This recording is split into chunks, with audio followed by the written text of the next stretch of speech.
بسم اللہ الرحمن الرحیم۔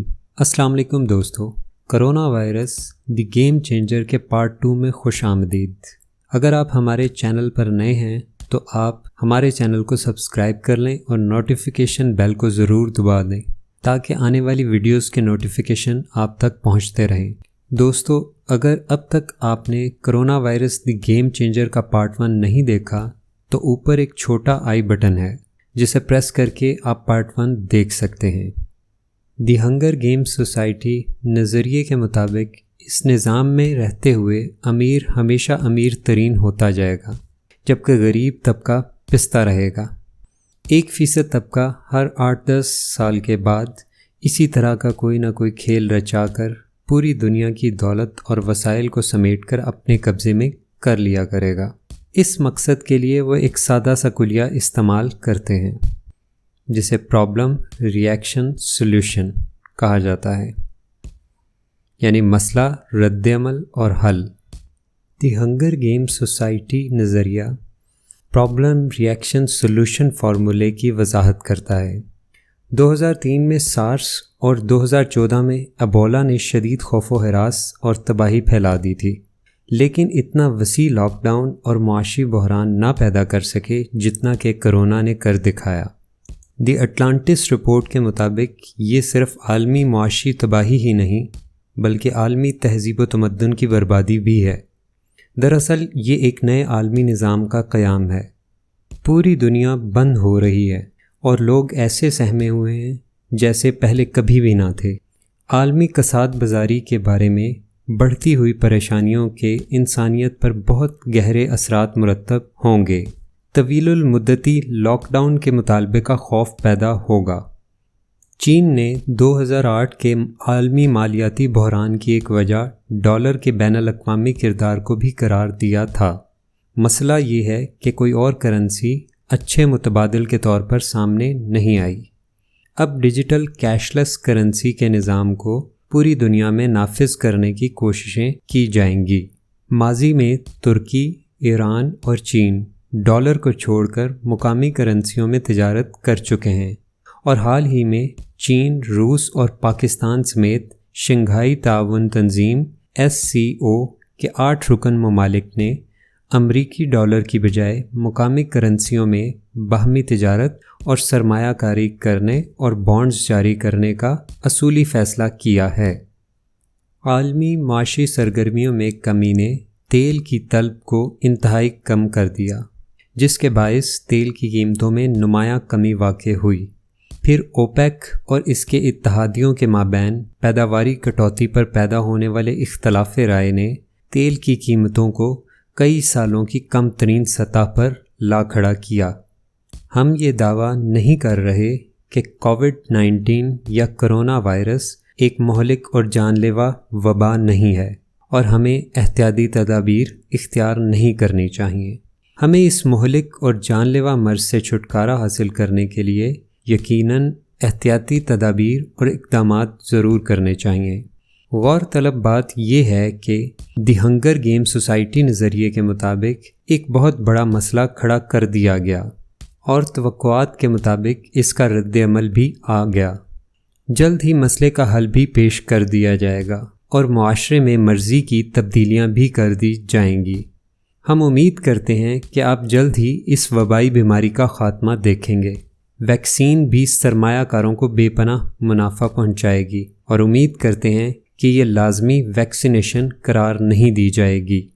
آئیے چند عجیب و غریب اتفاقات یعنی کوئنسیڈنٹس پر کچھ سوالات اٹھاتے ہیں۔ نمبر 1، 2011 میں ہالی ووڈ نے کنٹیجن کے نام سے ایک فلم بنائی تھی۔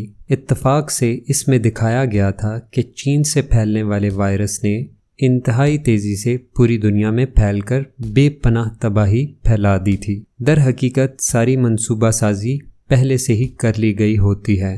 پلان کے مطابق مستقبل میں پھوٹنے والی انتہائی خطرناک وبائی مرض کو ہالی ووڈ کی مدد سے لوگوں کے ذہنوں میں ڈالا جاتا ہے تاکہ جب حقیقت میں اچانک ایسا ہی وبائی مرض پھوٹ پڑے تو لوگ پہلے سے تیار ہوں گے کہ اس قدرتی آفت کو روکنا بہت مشکل ہے، تو ایک خوف و ہراس پھیل جائے گا۔ شہر بند ہو جائیں گے، کاروبار تباہ ہو جائیں گے اور انسان قید ہو کر رہ جائیں گے۔ نمبر 2، حسن اتفاق دیکھیے، بل گیٹس چند سال قبل فلو اور اس کی طرح پھیلنے والے ایک انتہائی خطرناک وبائی مرض کے بارے میں بات کرتے ہوئے کہتے ہیں کہ ہم اس کے لیے تیار نہیں ہیں اور ہمیں مزید وسائل، تحقیق و ترقی پر صرف کرنا ہوں گے۔